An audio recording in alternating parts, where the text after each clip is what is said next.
പ്രിയ പ്രേക്ഷകരെ, നമ്മൾ അല്പസമയം മുമ്പ് ഹൈഡ്രജൻ ട്രെയിനുകളെ കുറിച്ചാണ് സംസാരിച്ചു കൊണ്ടിരുന്നത്. ഒരു പക്ഷേ അതിനോട് ചേർത്ത് വയ്ക്കാവുന്ന മറ്റൊരു വാർത്തയിലേക്കാണ് ഇനി പോകുന്നത്. ഒരു പക്ഷേ ചാണകം എന്ന വാക്ക് ഇന്ന് ഏറ്റവും അധികം ചർച്ച ചെയ്യപ്പെടുന്നത് സമൂഹ മാധ്യമങ്ങളിൽ ആയിരിക്കും.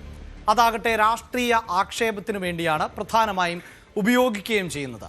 എന്നാൽ നമ്മുടെ പഴയ തലമുറയ്ക്ക് ഒട്ടും അപരിചിതമായിട്ടുള്ള ഒന്നല്ല അത്. പ്രത്യേകിച്ച് നമ്മുടെ ഗ്രാമപ്രദേശങ്ങളിൽ സാധാരണക്കാരുടെ വീടുകളിൽ പോലും വീടുകളോട് ചേർന്ന് തൊഴുത്തുണ്ടാകും, കാലിത്തൊഴുത്തുണ്ടാകും. അവിടെ പശു ഉൾപ്പെടെയുള്ള വളർത്തുമൃഗങ്ങൾ ഉണ്ടാകാറുണ്ട്. അത് നമ്മുടെയൊക്കെ ഒരു സംസ്കാരത്തിൻ്റെ തന്നെ ഭാഗമായിരുന്നു. നഗരപ്രദേശങ്ങളിൽ അധികമായി ഇതൊന്നും കാണാൻ പണ്ടും സാധിച്ചിരുന്നില്ല. എന്നാൽ ഗ്രാമപ്രദേശങ്ങളിൽ അങ്ങനെയായിരുന്നില്ല. എന്നാൽ പിന്നീട് പല വീടുകളിൽ നിന്നും തൊഴുത്തുകൾ അപ്രത്യക്ഷമായി. പ്രത്യേകിച്ച് കാർഷിക മേഖലയിൽ ഉള്ള കുടുംബങ്ങളിൽ പോലും ഇന്ന് കാലിത്തൊഴുത്തോ പശുവോ ഒന്നും ഇല്ലാത്ത സാഹചര്യം ആണ് ഉള്ളത്. ഒരു കാലത്തൊക്കെ ഈ പശുവിൽ നിന്ന് ലഭിക്കുന്ന ചാണകവും അതോടൊപ്പം തന്നെ പശുവിൻ്റെ മൂത്രവും ഒക്കെ പല ആവശ്യങ്ങൾക്ക് ഉപയോഗിച്ചിരുന്നു എന്നുള്ളതാണ്. ഇപ്പോഴും ഉത്തരേന്ത്യയിൽ പാചകം ചെയ്യുന്നതിന് പോലും ചാണകവരളിയൊക്കെ ഉപയോഗിക്കുന്ന സാഹചര്യമുണ്ട്. പിന്നീട് നേരത്തെ സൂചിപ്പിച്ചതുപോലെ ഈ ഹരിതഗൃഹ വാതകങ്ങളുടെ ബഹിർഗമനം കുറയ്ക്കുന്നതിൻ്റെ ഭാഗമായി നമ്മൾ അതൊക്കെ ഉപേക്ഷിച്ചു വരുന്ന സാഹചര്യമാണ്. കേരളത്തിലടക്കം വീടുകളുടെ നിർമ്മാണവുമായി ബന്ധപ്പെട്ട് ചാണകം ഉപയോഗിച്ചിരുന്നു. തറ മെഴുകിയിരുന്നത് ചാണകം ഉപയോഗിച്ചുകൊണ്ടായിരുന്നു എന്നതാണ്. കാർഷിക മേഖലയുടെ ഭാഗമായി കൃഷിവൃത്തിയിൽ ഏറ്റവും കൂടുതൽ വളമായി ഉപയോഗിച്ചുകൊണ്ടിരുന്നത് ചാണകമാണ്. അതോടൊപ്പം തന്നെ പശുവിൻ്റെ മൂത്രം എന്നത് ജൈവ കീടനാശിനിയായും ഉപയോഗിച്ചിരുന്നു. എന്നാൽ ഇന്നത് വളരെ കുറഞ്ഞിരിക്കുന്നു.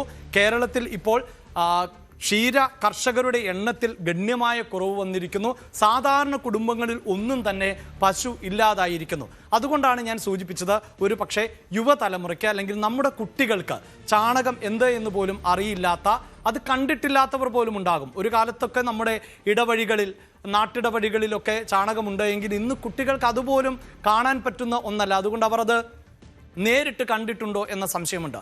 പക്ഷേ പ്രിയ പ്രേക്ഷകരെ, ഇത് പറയുമ്പോൾ പോലും കേരളത്തിൽ ഓരോ ദിവസവും പാലിൻ്റെയും പാൽ അനുബന്ധ ഉൽപ്പന്നങ്ങളുടെയും ആവശ്യമേറി വരികയാണ്. നമ്മുടെ പൂർവികർ പശുവിനെ അധികമായി വളർത്തിയിരുന്ന കാലഘട്ടത്തിൽ എത്രത്തോളം പാലാണ് ഉപയോഗിച്ചിരുന്നത്, അതിലും കൂടുതലാണ് നമ്മളിപ്പോൾ പാൽ ഉപയോഗിക്കുന്നത്.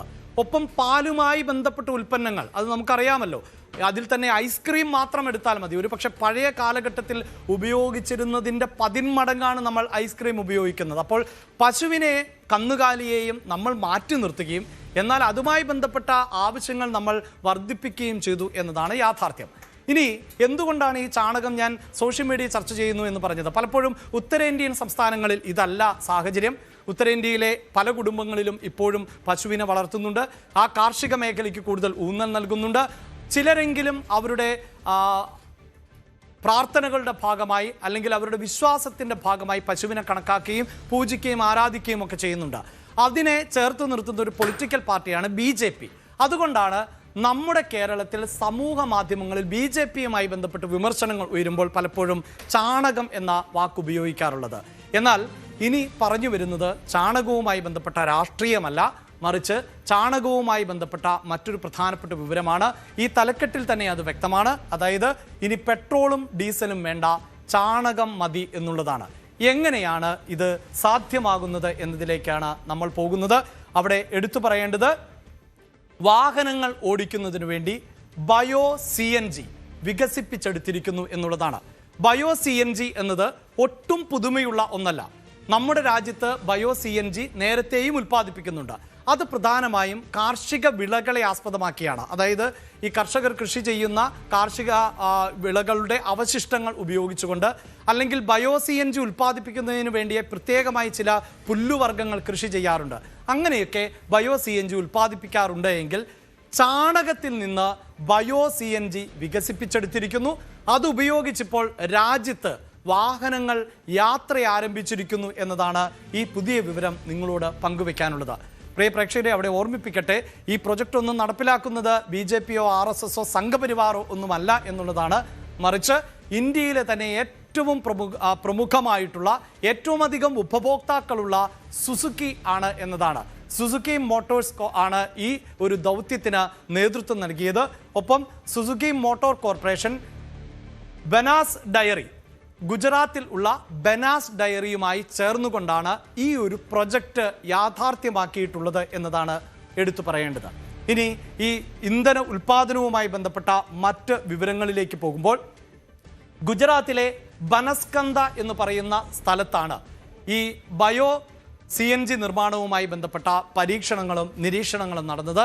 അതിനുവേണ്ടി ഇവർ സംയുക്തമായി സുസുക്കി ഉൾപ്പെടുന്ന സംയുക്ത സംരംഭം അവിടെ ഒരു വലിയ പ്ലാന്റ് ആദ്യം സ്ഥാപിച്ചു എന്നതാണ്. ഈ പ്ലാന്റിൽ ആണ് ഇതുവരെയും ഈ ബയോ CNGയുടെ നിർമ്മാണ പ്രവർത്തനങ്ങളുമായി ബന്ധപ്പെട്ട പരീക്ഷണങ്ങൾ തുടർന്നുകൊണ്ടേ ഇരുന്നത്. എങ്ങനെയാണ് ഈ പ്ലാന്റ് പ്രവർത്തിച്ചിരുന്നത്? ഞാൻ നേരത്തെ തന്നെ സൂചിപ്പിച്ചു, ഇങ്ങനെ ഒരു പ്ലാന്റ് കേരളത്തിൽ സ്ഥാപിക്കുക എന്നത് അത്ര എളുപ്പമുള്ള ഒന്നല്ല. കാരണം കേരളത്തിൽ ഇപ്പോൾ അങ്ങനെ കന്നുകാലി വളർത്തൽ എന്ന ഒന്നില്ല. അതേസമയം ഗുജറാത്തിലെ പല ഭാഗങ്ങളിലും വ്യാപകമായി കന്നുകാലികളെ വളർത്തുന്നുണ്ട്. അവിടെ ഈ പ്ലാന്റ് ആദ്യം ചെയ്തത്, അല്ലെങ്കിൽ ഇതിൻ്റെ പരീക്ഷണാർത്ഥം ചെയ്തത്, ആ ഗ്രാമങ്ങളിലെ, അതായത് ഈ പ്ലാന്റ് സ്ഥാപിച്ച ഇടത്തെ അതിർത്തി ഗ്രാമങ്ങളിലെ കർഷകരുമായി അവർ ധാരണയിലേക്ക് എത്തി എന്നുള്ളതാണ്. 16 ഗ്രാമങ്ങളിലെ ക്ഷീര കർഷകരുമായാണ് ഇവർ ധാരണയിലേക്ക് എത്തിയത്. അങ്ങനെ ഈ 16 ഗ്രാമങ്ങളിൽ നിന്നുള്ള ക്ഷീര കർഷകരുമായി ഉണ്ടാക്കിയ ഉടമ്പടി പ്രകാരം അവരുടെ കാലിത്തൊഴുത്തിൽ നിന്ന് ലഭിക്കുന്ന ചാണകം ഇവർ ശേഖരിച്ചു. ഏതാണ്ട് ഒരു ദിവസം 88 ടൺ ചാണകം ആണ് ഇത്തരത്തിൽ ഈ പ്ലാന്റിലേക്ക് എത്തിയത് എന്നുള്ളതാണ്. ഇവിടെ പ്രേക്ഷകരെ ഒരു കാര്യം കൂടി സൂചിപ്പിക്കേണ്ടത്, നമ്മൾ ഈ കാർഷിക വൃത്തിയിൽ നിന്ന് പിന്മാറാൻ കാരണം പലപ്പോഴും കൃഷി ലാഭകരമല്ല എന്നതുകൊണ്ടാണ്. ഇവിടെ ഇതാ 1 കിലോ ചാണകത്തിന് 1 രൂപ എന്ന നിരക്കിൽ ആണ് നൽകിയിരുന്നത്. ഈ 16 ഗ്രാമങ്ങളിലെയും കർഷകർക്ക് ഇതുമായി ബന്ധപ്പെട്ട് പങ്കുവെക്കാനുണ്ടായിരുന്നത് വലിയ സന്തോഷകരമായ കാര്യമാണ്. കാരണം അവർക്ക് ചാണകത്തിന് വലിയ വിലയൊന്നും ലഭിക്കാറില്ല. അതുമാത്രവുമല്ല, അവിടെ ഒരു കർഷകനൊക്കെ 10ഉം 30ഉം പശുക്കളാണുള്ളത്. ആ പശുക്കളുടെ ചാണകം എന്നത് ഏതാണ്ട് 400 കിലോയൊക്കെ ഒരു ദിവസം വരും എന്നാണ് അവർ പറയുന്നത്. അങ്ങനെയെങ്കിൽ അവർക്ക് അത്രയും തുക അധികമായി ലഭിക്കുന്നു എന്നുള്ളതായിരുന്നു അവർ പങ്കുവെച്ച സന്തോഷം. അങ്ങനെ ഈ ചാണകം ഉപയോഗിച്ചുകൊണ്ടാണ് പരീക്ഷണം നടത്തിയത്. ആ ചാണകത്തിൽ നിന്നാണ് ബയോഗ്യാസ് ഉൽപ്പാദിപ്പിച്ചത്. ഒരുപക്ഷെ കേരളത്തിലെ ചില കർഷകർക്കെങ്കിലും ഇത് അറിവുള്ളതാകും. കാരണം ഈ കന്നുകാലി വളർത്തുന്ന കർഷകരിൽ ചിലരെങ്കിലും ബയോഗ്യാസ് പ്ലാന്റുകൾ നേരത്തെ തന്നെ സ്ഥാപിച്ചിട്ടുണ്ടാകും. അവരുടെയൊക്കെ വീടുകളിൽ ഇപ്പോൾ കുക്കിംഗ് ചെയ്യുന്നത്, ഭക്ഷണം പാചകം ചെയ്യുന്നത് ആ ഗ്യാസ് ഉപയോഗിച്ചിട്ടായിരിക്കും. ഏതാണ്ട് ഇതേ തരത്തിൽ തന്നെയാണ് ചാണകം ഉപയോഗിച്ചുകൊണ്ടുള്ള പരീക്ഷണങ്ങൾ ഒക്കെ നടന്നത്. അങ്ങനെ ഈ ബയോ CNG ഉൽപ്പാദിപ്പിക്കുമ്പോൾ എന്താണ് അതിൻ്റെ നേട്ടം? നമുക്കറിയാം, ഇപ്പോൾ നമ്മൾ വാങ്ങുന്ന ഇന്ധനത്തിന് വളരെ ഉയർന്ന വിലയാണ് നൽകുന്നത്. അന്താരാഷ്ട്ര വിപണിയുമായി താരതമ്യം ചെയ്യുമ്പോൾ അതിനെ ഉയർന്ന വില എന്ന് പറയാൻ പറ്റില്ല. പക്ഷേ ഇവിടെ ബയോ CNG, ചാണകത്തിൽ നിന്നും ഉൽപ്പാദിപ്പിച്ചിട്ടുള്ള ബയോ CNG നൽകുന്നത് 1 കിലോയ്ക്ക് 80 രൂപ എന്ന നിലയിലാണ് എന്നതാണ് എടുത്തു പറയേണ്ടത്. ഇങ്ങനെ ബയോ CNG ഈ പ്ലാന്റിൽ ഉൽപ്പാദിപ്പിച്ചു എന്ന് മാത്രവുമല്ല, 600 മുതൽ 700 വരെ വാഹനങ്ങളിൽ നിരന്തരമായി ഈ CNG ഉപയോഗിച്ചുകൊണ്ട് യാത്ര നടത്തി പരീക്ഷണം വിജയിപ്പിച്ചിരിക്കുന്നു എന്നുള്ളതാണ്. ഓർക്കുക, 600 മുതൽ 700 വരെ, അതിൽ പലതരത്തിലുള്ള വാഹനങ്ങൾ ഉണ്ടായിരുന്നു എന്നാണ് കമ്പനി പറയുന്നത്. 3 ചക്ര വാഹനങ്ങൾ ഉണ്ടായിരുന്നു, 4 ചക്ര വാഹനങ്ങൾ ഉൾപ്പെടെ ഉണ്ടായിരുന്നു. ഈ CNG ഉപയോഗിച്ചുകൊണ്ട് ഏറ്റവും കാര്യക്ഷമമായി തന്നെയാണ് ഈ വാഹനങ്ങൾ യാത്ര നടത്തുന്നത് എന്നതാണ് അവർ വ്യക്തമാക്കുകയും ചെയ്യുന്നത്. അതാണ് ഞാൻ സൂചിപ്പിച്ചത്, വലിയൊരു നേട്ടത്തിലേക്ക് നമ്മൾ പോയിരിക്കുന്നു എന്നുള്ളതാണ്. പ്രത്യേകിച്ച് കാർഷിക മേഖലയ്ക്ക് വലിയ ഉണർവ് നൽകുന്ന ഒന്നാണ് ഇത് എന്ന് എടുത്തു പറയേണ്ടതുണ്ട്. പ്രത്യേകിച്ച് ക്ഷീര കർഷകരെ സംബന്ധിച്ചിടത്തോളം അവർക്ക് ലഭിക്കുന്ന വരുമാനം പ്രധാനമായും പാലിൽ നിന്നാണ്. ഞാൻ സൂചിപ്പിച്ചു കഴിഞ്ഞു, ഈ ജൈവവളത്തിൻ്റെ ഭാഗമായി, ജൈവ കീടനാശിനികളുടെ ഭാഗമായി പശുവിൻ്റെ മൂത്രവും ഒക്കെ ഉപയോഗിക്കുന്നുണ്ട്. അതേസമയം ചാണകം പ്രധാനമായും ഉപയോഗിക്കുന്നത് ജൈവവളം എന്ന നിലയിൽ മാത്രമായിരുന്നുവെങ്കിൽ അവിടെ കർഷകർക്ക് കൂടുതൽ നേട്ടമുണ്ടാവുകയാണ്. ഈ പ്ലാന്റിലേക്ക് ഈ ചാണകം എടുത്തുകൊണ്ട് പോകുന്നു എന്നതുകൊണ്ട് തന്നെ അവർക്ക് കൂടുതൽ ഈ അവരുടെ ഉൽപ്പന്നങ്ങൾക്ക് വില ലഭിക്കുന്ന സാഹചര്യം ആണ് ഉണ്ടായിട്ടുള്ളത്. അങ്ങനെ കർഷകർക്ക് അധിക വരുമാനം ലഭിക്കുന്നു എന്നുള്ളതാണ്. ഇതോടൊപ്പം തന്നെ ചേർത്ത് വെക്കേണ്ടത്, ഇതേ പ്ലാന്റിൽ തന്നെ നമ്മൾ നേരത്തെ സൂചിപ്പിച്ചു, ഒരു ദിവസം തന്നെ ലക്ഷക്കണക്കിന് കിലോ ആണ് ചാണകം ഉപയോഗിക്കുന്നത് എന്നത്. അപ്പോൾ സ്വാഭാവികമായും ഈ ബയോ CNG ഉൽപ്പാദിപ്പിച്ചു കഴിയുമ്പോൾ ഈ ചാണകത്തിൻ്റെ മറ്റവശിഷ്ടങ്ങൾ അവിടെ ബാക്കിയാകും. അത് ഏറ്റവും നല്ല ജൈവ വളമാക്കി മാറ്റാനും ഈ കമ്പനിക്ക് സാധിക്കുന്നു എന്നതാണ് എടുത്തു പറയേണ്ടത്. അങ്ങനെ ആ ജൈവ വളം പാക്ക് ചെയ്ത് മറ്റൊരു ഉൽപ്പന്നമായി വിപണിയിലേക്ക് എത്തിക്കാനും സാധിക്കുന്നു. അപ്പോൾ ചാണകത്തിൽ നിന്ന് ഗ്യാസ് ഉൽപ്പാദിപ്പിക്കുന്നു, പിന്നീട് ശേഷം വരുന്ന ചാണകം അത് ജൈവവളമായി ഉപയോഗിക്കുന്നു. ഇങ്ങനെ 2 തരത്തിൽ ഉള്ള വരുമാനം കണ്ടെത്താൻ കമ്പനികൾക്ക്, ഇതുമായി ബന്ധപ്പെട്ട പരീക്ഷണങ്ങൾ നടത്തിയ കമ്പനിക്ക് സാധിച്ചിട്ടുണ്ട്. അത് വലിയ സാധ്യതയാണ് തുറന്നിടുന്നത് എന്നതാണ് ഇപ്പോൾ സുസുക്കി മോട്ടോഴ്സ് അവകാശപ്പെടുന്നത്. കാരണം ഇപ്പോൾ തന്നെ നമുക്കറിയാം, നമ്മുടെ രാജ്യത്ത് ആവശ്യമായിട്ടുള്ള CNGയുടെ 50% പുറത്തുനിന്ന് ഇറക്കുമതി ചെയ്യുകയാണ്.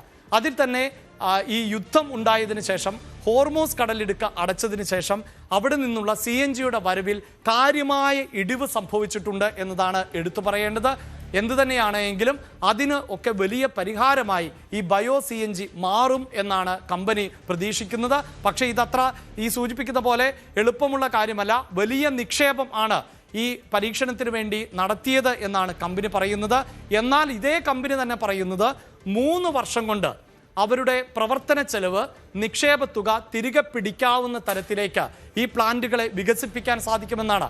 അങ്ങനെയെങ്കിൽ കൂടുതൽ കമ്പനികളും ഗ്രൂപ്പുകളും ഇത്തരത്തിൽ ഈ ജൈവ പ്ലാന്റ്, അതായത് ചാണകം ഉപയോഗിച്ചുകൊണ്ടുള്ള ബയോ പ്ലാന്റുകളുടെ നിർമ്മാണത്തിലേക്ക് വരുന്നു എന്നാണ് നമുക്ക് അറിയാൻ സാധിക്കുന്നത്. ഈ കമ്പനി തന്നെ, അതായത് സുസുക്കിയുടെ നേതൃത്വത്തിലുള്ള കമ്പനി തന്നെ രാജ്യത്ത് ഉടനീളം 1000-ഓളം വരുന്ന പുതിയ പ്ലാന്റുകൾ സ്ഥാപിക്കാൻ തയ്യാറെടുക്കുന്നു എന്നതാണ് ഏറ്റവും ഒടുവിലത്തെ വിവരമായി നമുക്ക് ലഭിക്കുന്നത്. അങ്ങനെയെങ്കിൽ ഒരുപക്ഷെ പെട്രോൾ, അതോടൊപ്പം തന്നെ ഡീസൽ, CNG വാഹനങ്ങൾ, ഇലക്ട്രിക് വാഹനങ്ങൾ എന്നിവയുടെ ഗണത്തിലേക്ക് ബയോ CNGക്ക് കൂടുതൽ പ്രാധാന്യം, അതായത് ചാണകം ഉപയോഗിച്ചുകൊണ്ടുള്ള ബയോ CNGക്ക് കൂടുതൽ പ്രാധാന്യം ലഭിക്കും എന്നാണ് നമുക്ക് ലഭിക്കുന്നത്. അതുകൊണ്ട് നമുക്ക് ലഭിക്കുന്ന വിവരം, അതുകൊണ്ട് നമുക്ക് തൽക്കാലം ഈ ചാണകത്തിൻ്റെ രാഷ്ട്രീയവും രാഷ്ട്രീയ ആക്ഷേപവും ഒക്കെ മാറ്റിവെക്കാം. അവിടെ ആരും രാഷ്ട്രീയം നോക്കിക്കൊണ്ട് ഈ CNG ഉപയോഗിക്കേണ്ടതില്ല എന്നത് തന്നെയാണ് എടുത്തു പറയേണ്ടത്. നമ്മുടെ നിരവധിയായ കർഷകർക്ക്, ക്ഷീര കർഷകർക്ക് വലിയ ആശ്വാസവും താങ്ങും തണലുമാകുന്ന ഒന്നായി ഈ എനർജിയുടെ, ഈ ഇന്ധനത്തിൻ്റെ ഉപയോഗം മാറും എന്ന് വേണം നമുക്ക് മനസ്സിലാക്കാൻ. മറ്റു വാർത്തകളിലേക്ക് പോകാം, ഇടവേളയ്ക്ക് ശേഷം. കൂടുതൽ വാർത്തകൾക്ക് News 18 Keralam YouTube channel subscribe ചെയ്യുക.